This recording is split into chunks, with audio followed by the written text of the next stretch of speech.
Let's talk about the Buy America trade because it appears to be roaring back on Wall Street. The dollar spiking today amid the easing of U.S.-China trade tension as the S&P 500 is looking to erase all of its post-Liberation Day losses. So how should investors position going forward? Joining us now on this, Evan Brown, UBS Asset Management, head of multi-asset strategy portfolio manager. Really appreciate you joining us this morning, Evan. So talk to me about this. Is the Buy America trade so back already this morning?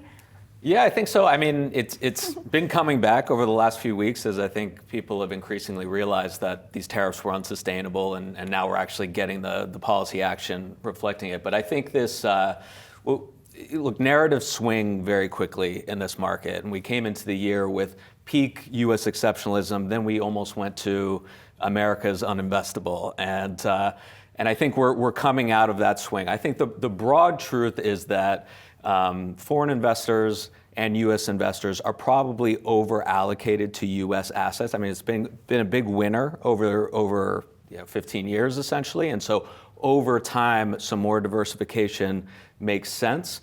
But it's not, we got to a point where the narrative got so stretched where it's like the U.S. is not U.S. bonds are not a safe haven, or U.S. equities, just completely downplaying the earning strength and the power of some of the Mag 7. I think that just went too far. So what we're saying for investors is kind of use this U.S. rebound to, over a structural period, be allocating a little bit more into international. Yeah, use the rebound to diversify if everything that happened after April 2nd made you sit a little sickly when you're looking at your portfolios. I am curious about the dollar and how you're thinking about whether or not stocks can fully recover stateside without a bigger bounce in the dollar. Yeah, so I think the dollar came down about 10% as part of this unwind of U.S. exceptionalism trade. I think, like what we're seeing today, we're going to see a bounce in the dollar because I think just the narrative got too stretched, and U.S. is okay. U.S. outperformance can resume for some period. Now, the dollar's decline has actually been very helpful in supporting the outlook for U.S. earnings, making it look a little bit better. So we'll lose some of that tailwind for U.S. earnings, but overall, I do think just like our broad, advice to be reallocating more abroad, I think that the long-term trend, again, as the dollar rises, you want to be allocating a little bit more into international as other currencies weaken. And presumably keeping some of that upward pressure and that strength in the dollar is probably where the Fed stands. And you're seeing it in the bond market this morning, a lot of cuts getting priced out just for this year. In terms of what that means for bonds as a diversifier in a portfolio, maybe just in the U.S. Right now, and then maybe your thoughts globally, but how do you think they play a role, or what role do you think they play? Has that changed at all for you guys over the past few months, or even over the past 12 hours? Yes, I think so. I mean, bonds still play an important role as a hedge in portfolios. They may not be as powerful a hedge as we've seen in recent years because, one, we have more structurally higher inflation, and two, we have a big fiscal deficit and debt load. So we don't expect to see 10-year yields declining in a recession scenario or a growth scenario the same way we've seen in prior major slowdowns. But they still play that role in the portfolio, and the all-in yields right now are pretty solid. I mean, if we're 4.4 right now on the 10-year, 4.50, 4.60. I mean, that is reasonably good value for duration. You get your coupon there.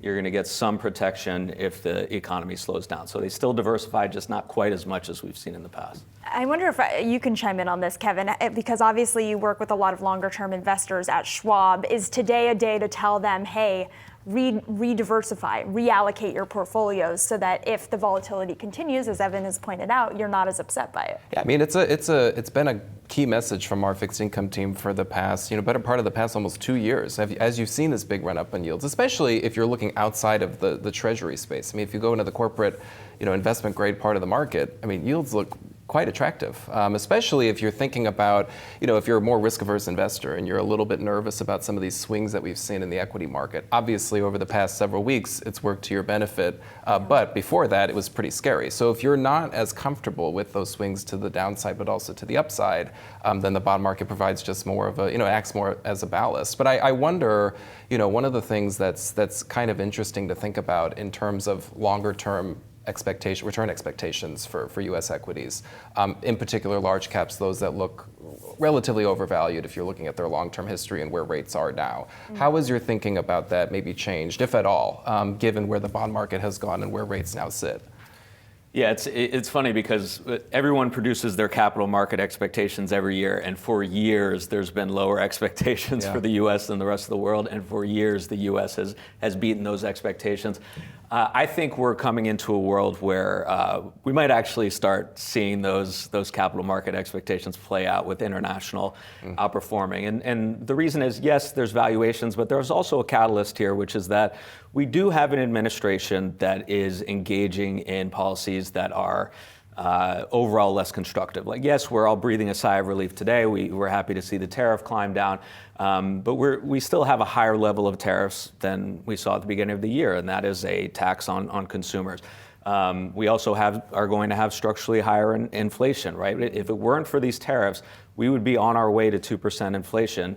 Instead, inflation is going to stay stickier for longer. And so not questioning the earnings power of U.S. companies, but the overall policy-making apparatus that we're seeing. Another thing being what's happening with immigration, right? We've gained from this big increase in the labor supply, and yes, it's politically fraught, but that was something that was helpful in engineering a soft landing.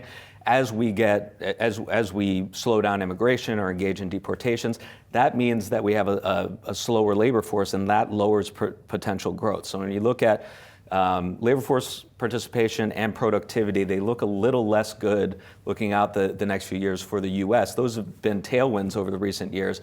They're not going to be. Whereas the rest of the world, we're seeing fiscal stimulus from Europe. We're seeing, China's reemergence on the tech side.